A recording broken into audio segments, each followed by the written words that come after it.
بسم اللہ الرحمن الرحیم۔ کابل کے بعد دمشق کی فتح نے ثابت کر دیا کہ دنیا میں سب سے زیادہ قوت برداشت اور صبر و تحمل کا مالک وسیع القلب و ظرف طبقہ اسلام پسندوں کا ہے۔ مظالم کے پہاڑ توڑنے والا دشمن سامنے کھڑا ہے، اس کی درندگی قابل مواخذہ ہی نہیں بلکہ زندہ جلا دینے کے متقاضی ہے۔ فاتح قوتیں کشتے کے پشتے لگا دیا کرتی ہے، یہی دنیا کا دستور بھی ہے۔ سورہ نمل آیت نمبر 34 میں اللہ رب العزت فرماتے، بے شک بادشاہ جب کسی بستی میں داخل ہوتے ہیں تو اسے خراب کر دیتے ہیں اور اس کے معزز لوگوں کو ذلیل کر دیتے ہیں۔ القدس میں داخل ہونے والے صلیبی فاتحین نے جو قتل عام کیا تھا، اس کی ادنا جھلک یہ کہ صرف حرم قدسی کے احاطے میں 2000 خواتین کو ذبح کر دیا گیا۔ چلے دور نہیں جاتے، 11 اپریل 2023 کو بغداد میں کیا ہوا تھا۔ قتل و غارت گری کے ساتھ لوٹ مار کا بازار گرم ہوا۔ عراق کے 4000 سال قدیم نوادرات یورپ پہنچ گئے۔ بغداد کے مرکزی بینک کو لوٹا گیا اور منو سونا امریکیوں نے غنیمت بنا لیا۔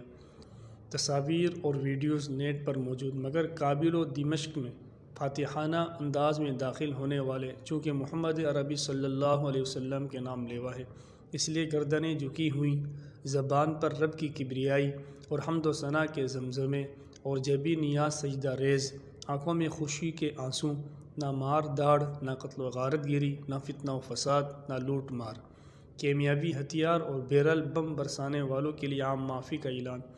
فریق مخالف کے گھر، عبادت گاہیں، مراکز سب کو معلوم، لیکن کمانڈر کا حکم ہے، اس لیے کوئی ان کی طرف میلی آنکھ سے بھی نہیں دیکھ رہا۔ اصولی طور پر تو ہونا یہی چاہیے تھا کہ اسد کے علوی فرقے کی نسل ختم کر دی جاتی، ان کے تمام نشانات حرف غلط کی طرح مٹا دیے جاتے، ظالم حکومت کا حصہ رہنے والے ایک ایک فرد کو نشان عبرت بنا دیا جاتا، اس کے فوجی افسران کو زندہ جلا دیتے، شاید یہ ان کے جرائم کی سزا کا 10واں حصہ بھی شمار نہ ہوتا، مگر نہیں، ان کے سامنے اپنے قائد و رہبر نبی کریم صلی اللہ علیہ وسلم کے فاتح بن کر مکے میں داخل ہونے کی مثال ہے، اور مسلمانوں کے لیے یہی بہترین نمونہ ہے۔ اس لیے عام معافی کا اعلان کر دیا گیا، اور آج اسد خاندان کو مذہبی آکسیجن فراہم کرنے والے علوی فرقے کے مشائخ بڑے اطمینان سے دمشق میں پریس کانفرنس کر کے جان بازوں کا شکریہ ادا کر رہے تھے۔ تحریر لکھنے والے لکھتے ہیں، میرا علم بہت ناقص ہے، اگر دنیا کی تاریخ میں کوئی اور ایسا فاتح آپ نے دیکھا ہو تو میری معلومات میں اضافہ فرمائیے گا، مجھے تو کوئی نظر نہیں آتا۔ پیارے دوستو بزرگوں، آپ نے دیکھا کہ دمشق کے مجاہدین، شام کے مجاہدین کس طرح فاتح بن کر اپنے ظلم کا بدلہ لیے بغیر انہیں معاف کر دیا۔ اس سے ہمیں یہ سبق ملتا ہے کہ جب وہ اتنے بڑے بڑے ظالم جنہوں نے ان کی ہزاروں لاکھوں جانیں لی انہیں معاف کر دیا، تو ہم کیوں نہ اپنے آس پاس رہنے والے مسلمان بھائیوں کو معاف نہیں کرتے۔